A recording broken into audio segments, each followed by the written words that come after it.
Hola chicos, buenas tardes, buenos días, buenas noches, no sé qué lo estén viendo.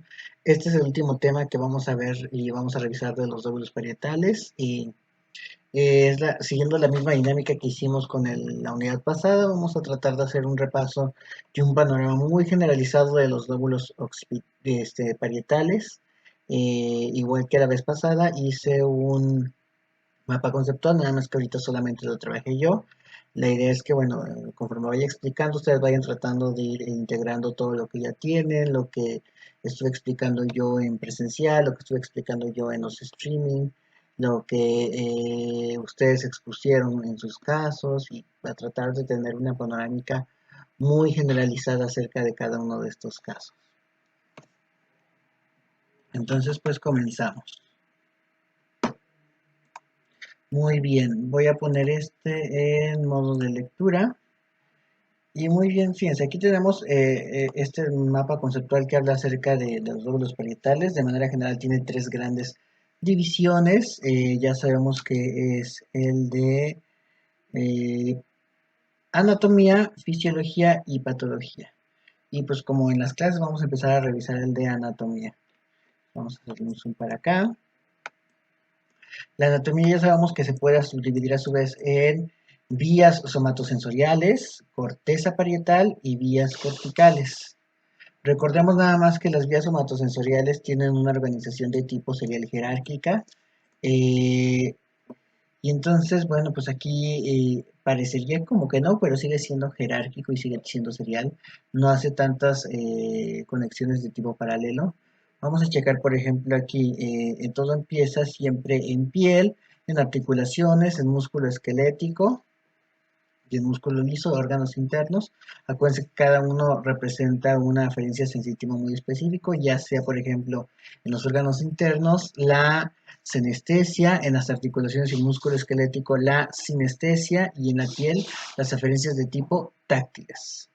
Después acuérdense que estas van a subir, bueno, no es un tema para hablar acerca de fisiología del sistema nervioso periférico. Entonces, de forma muy resumida, podríamos saber que ascienden en un primer momento por las columnas dorsales para después pasar por el menisco medial. Toda aquella información que es muy específica y muy localizable, como puede ser información táctil e información sinestésica. Y por otro lado tenemos que la información asciende por el fascículo espinotalámico cuando es información poco localizable o poco precisa, como el dolor y la temperatura. Ambas siempre van a llegar al núcleo ventral posterior del tálamo y de ahí van a ser enviadas hacia la corteza PA, o como le quieren denominar, corteza somatosensitiva primaria. Después, en la corteza parietal vamos a recordar nada más que se dividen en estos tres. Fíjense muy bien, tenemos que el giro post-central se denomina zona somestésica primaria, obviamente. También puede ser conocido como zona 3, 1 y 2, o como en mapa de abono ecónomo puede ser conocido como zona PA. Tenemos a esta zona que es el lobulillo parietal superior, que puede ser denominada zona secundaria, zona somestésica secundaria. En área de Brodmann serían 5 y 7, en abono ecónomo PE. Lobulillo parietal inferior, que sería una zona somestésica secundaria. Eh, el mapa de Brodmann sería el 40 y en von Economo sería PF. Y finalmente una zona muy interesante, porque acuérdense que es muy atípica y muy irregular en los seres humanos, ya que depende demasiado de la experiencia y de la cultura, que sería el giro angular, que sería una zona terciaria. Aquí ya no es zona somestésica, acuérdense que aludiendo a la segunda ley del segundo bloque funcional de Luria, de la mm, especificidad decreciente. Entonces mientras más superior la corteza, menos específica va a ser. Por lo tanto, aquí ya no es correcto decir zona somestésica terciaria, es más correcto decir zona terciaria o zona sensitiva terciaria, zona de asociación. El mapa de Brodmann es número 39 y el mapa de von Economo sería PG. Finalmente vamos a analizar cómo se llevan a cabo las vías corticales. Vamos a recordar que, por ejemplo, hay una vía cero que va desde el núcleo ventral posterior del tálamo hacia la corteza parietal, o sea, que llega aquí, no se va a aparecer aquí. Después de la corteza parietal, se envía información a la corteza PE y la corteza PE a su vez envía información a las zonas 4, 6 y 8 del lóbulo frontal. Acuérdense que estas son zonas motoras primarias y zonas motoras secundarias. Y también PE envía información a PF.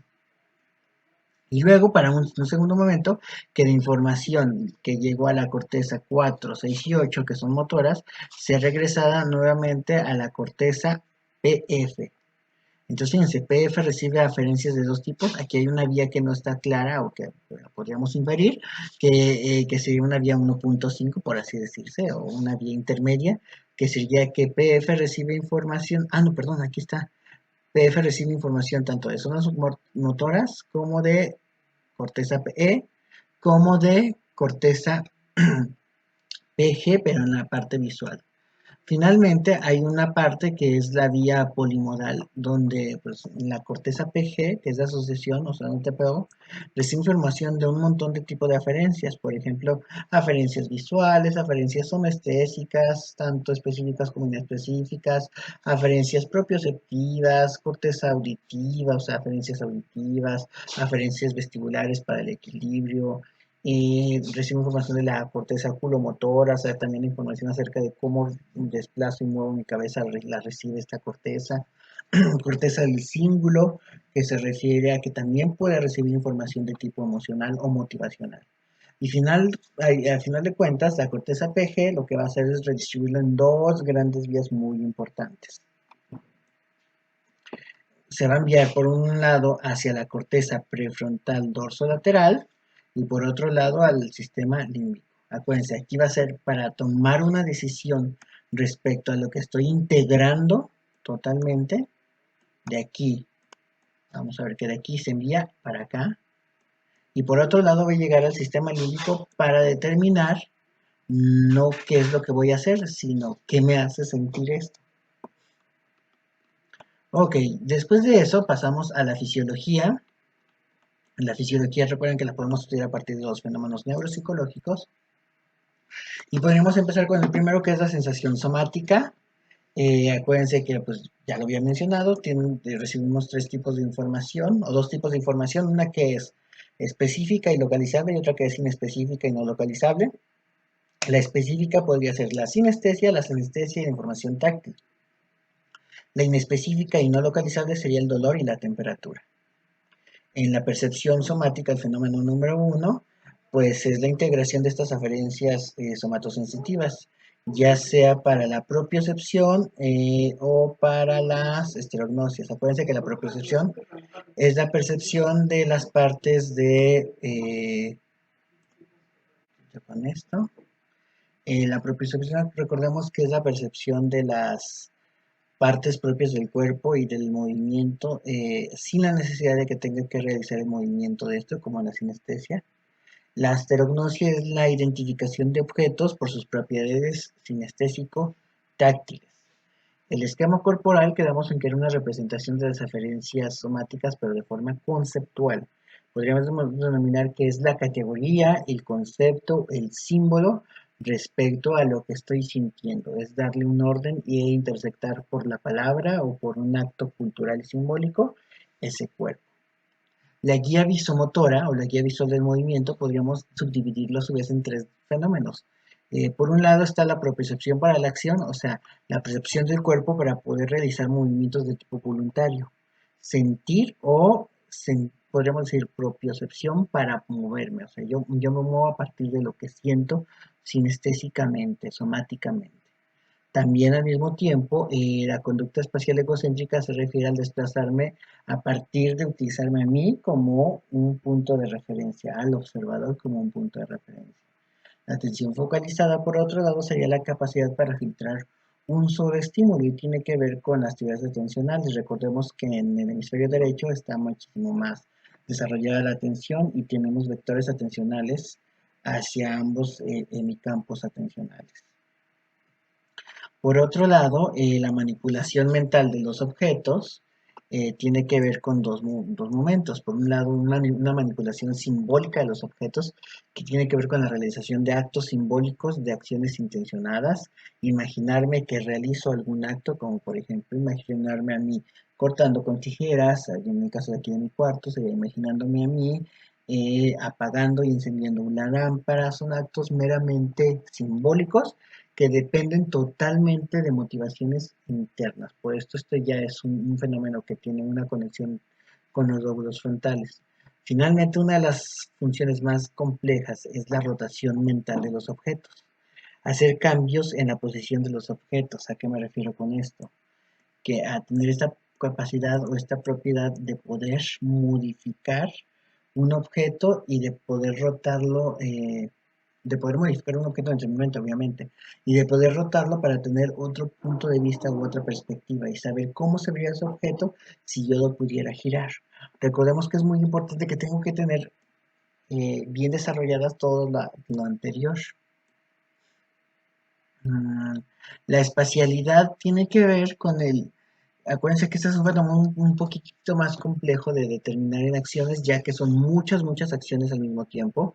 La espacialidad son lo que Luria denominaba análisis y síntesis simultáneo de la información sensorial en un momento muy determinado. Es una conexión tanto temporal como espacial y depende de la visoespacialidad, de la visomotricidad, de la psicomotricidad, de la propiocepción, de la navegación auditiva, a estima, de un montón de situaciones.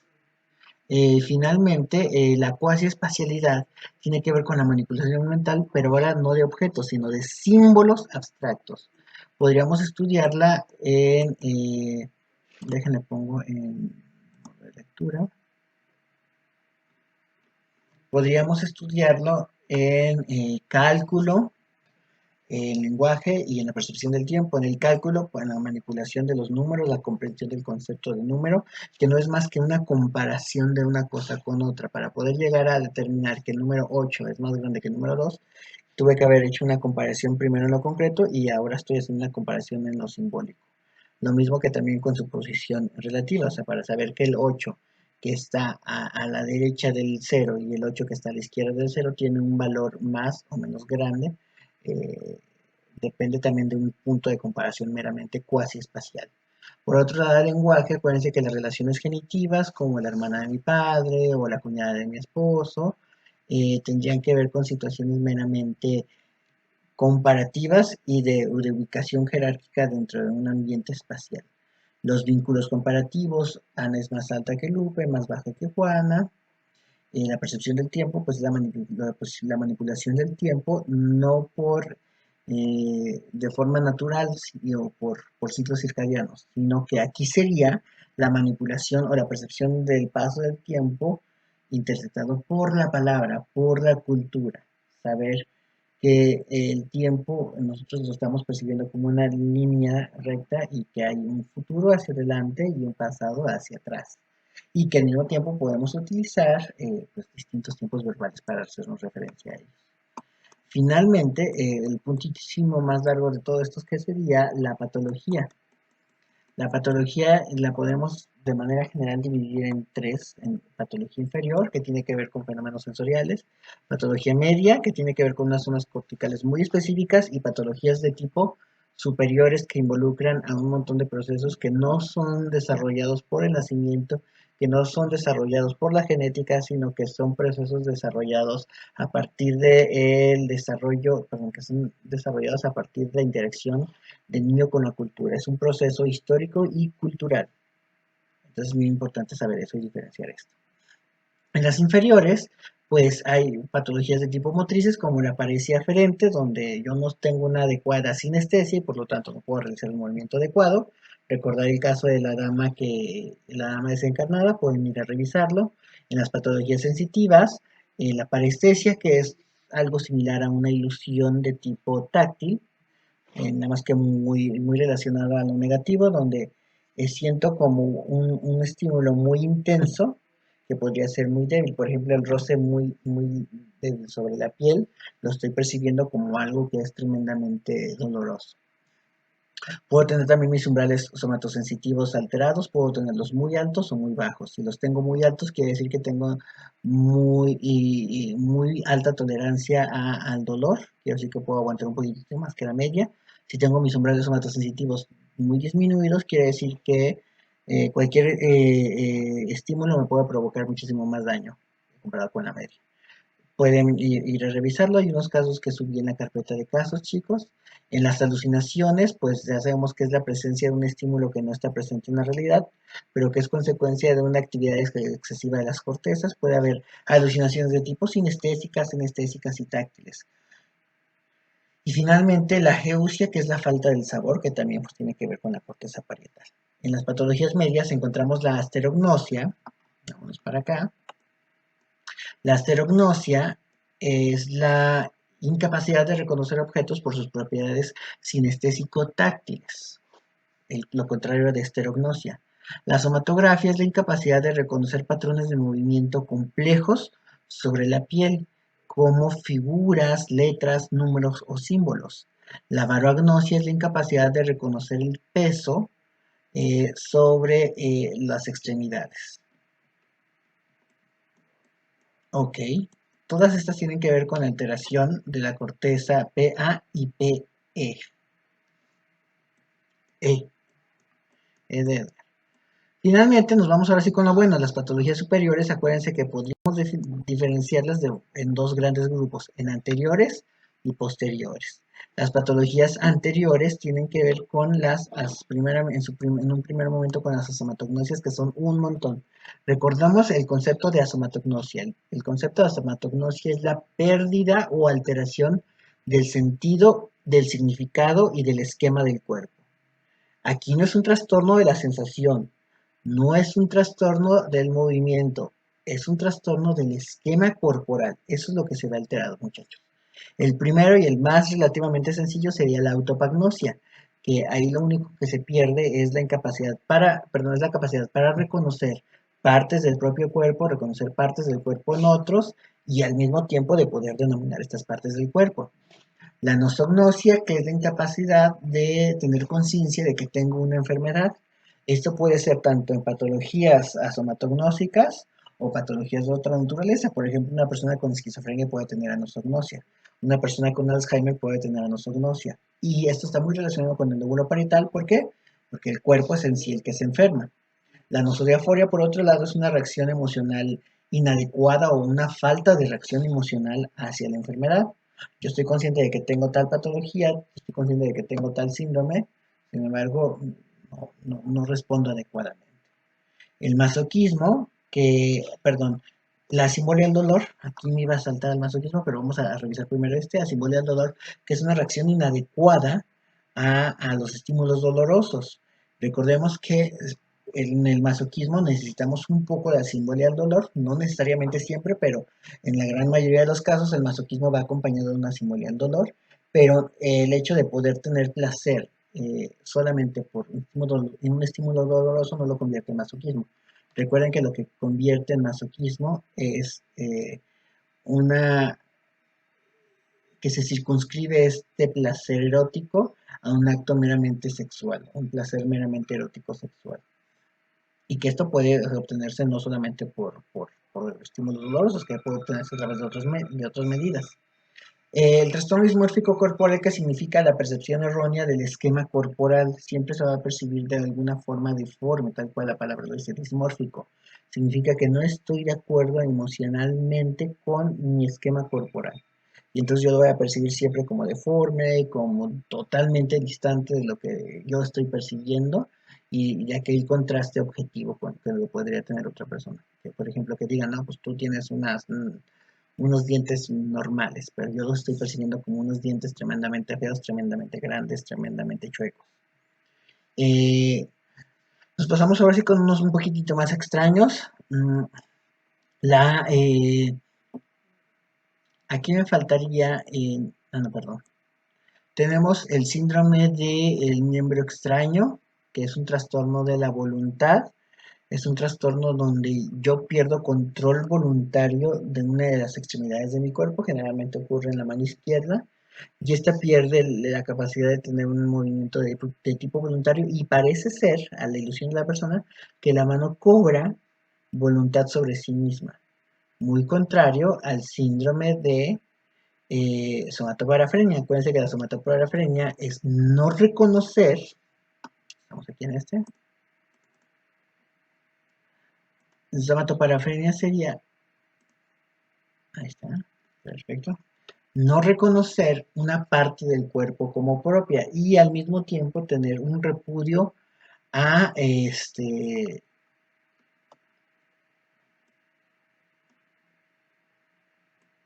tener un repudio hacia ese objeto, hacia esa parte del cuerpo.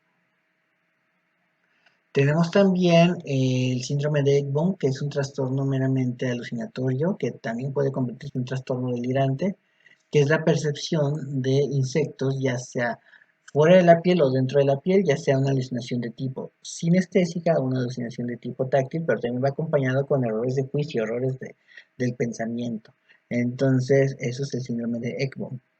Síndrome de Cotard es la percepción del propio cuerpo como, perdón, vamos a denominarlo como también delirio nihilista, que podría ser el delirio de negación, niego la existencia de todo. En síndrome de Cotard, yo me percibo a mí mismo como una persona muerta, una persona que se está pudriendo, una persona que existe y que no existe al mismo tiempo, o sea, una persona que está quitándole una cualidad de vida. Ya sea que pueda referirme a mí mismo como un muerto viviente, como un fantasma, como un algo espectral, como una ilusión, como una manifestación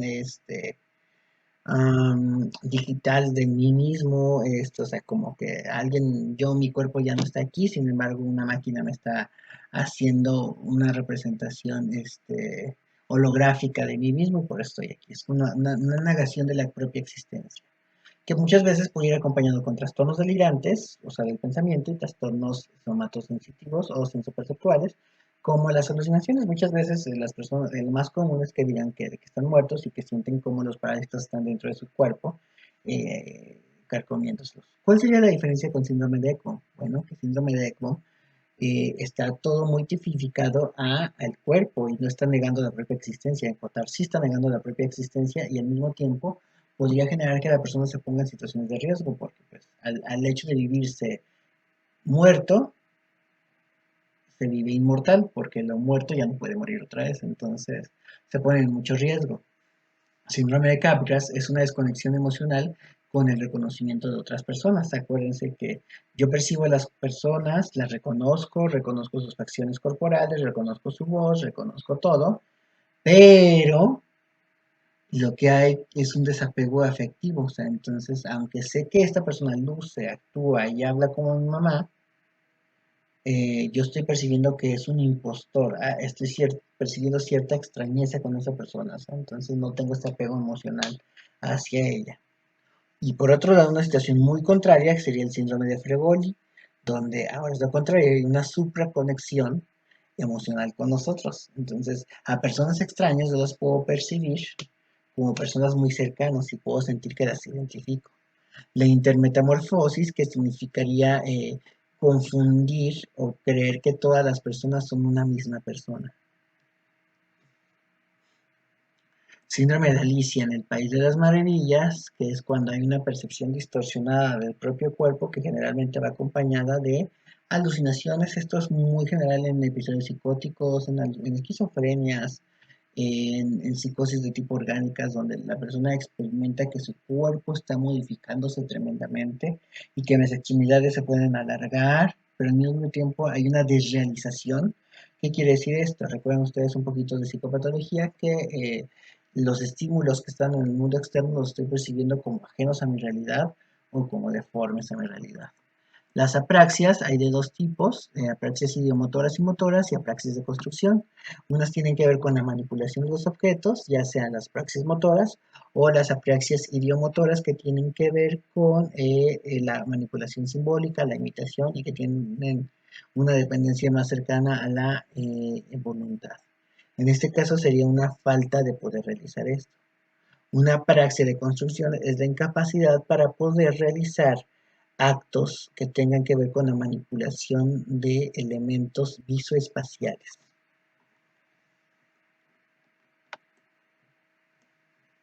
El lenguaje podríamos ponerlo aquí en medio de los dos porque realmente el lenguaje puede ser entendiéndose como una patología de tipo anterior, por ejemplo, la fascia motora aferente es por una alteración del esquema y de la sensación corporal, y acuérdense que es la pérdida del lenguaje por la incapacidad de poder colocar adecuadamente mi aparato fonoarticulatorio en su punto y modo de articulación.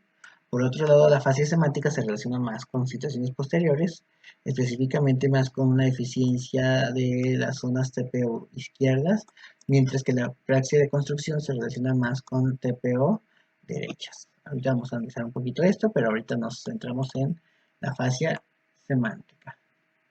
¿Qué más tenemos que decir de la fascia semántica? Que la fascia semántica, contrario a su nombre, no tiene una pérdida de los campos semánticos como tal, sino que aquí lo que existe es una pérdida de las nociones cuasi espaciales dentro del lenguaje, por lo tanto la persona tiene dificultades para comprender las relaciones cognitivas, las comparaciones, la percepción del tiempo, pero que tienen que ver por una intersectación de la cultura y de la palabra.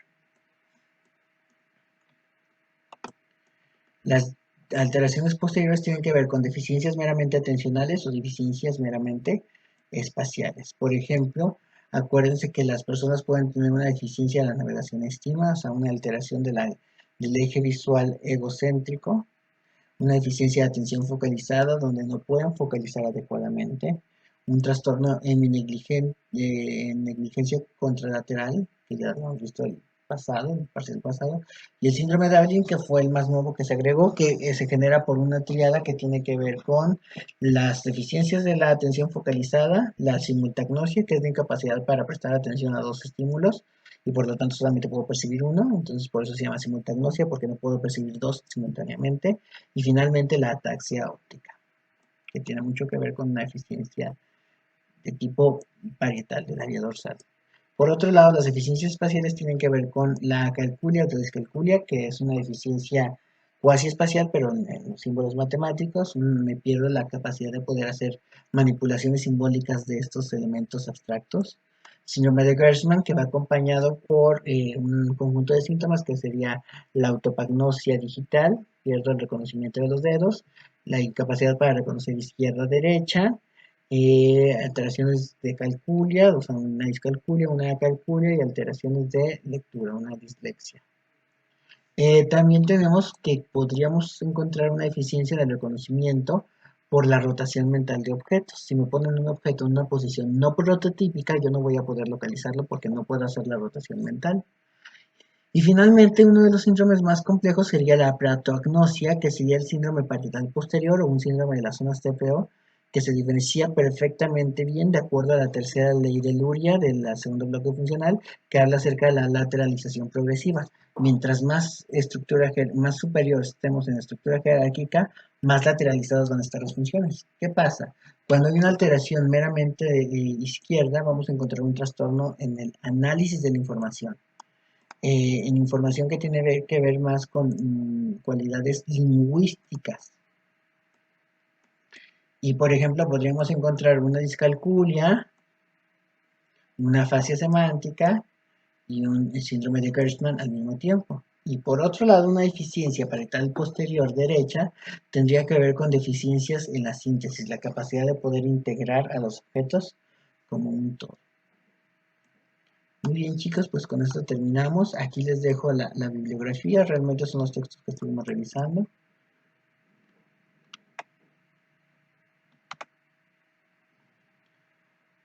Y pues con esto terminamos, chicos. Les pido que ustedes también traten de tener sus mapas conceptuales, traten de hacer estrategias para que ustedes puedan ir estudiando. Sé que estamos en una situación un poquito complicada donde las dudas no se pueden resolver de forma directa, pero pues esto es lo mejor que yo pude encontrar para poder explicarse. Espero que se encuentren muy bien y nos vemos después.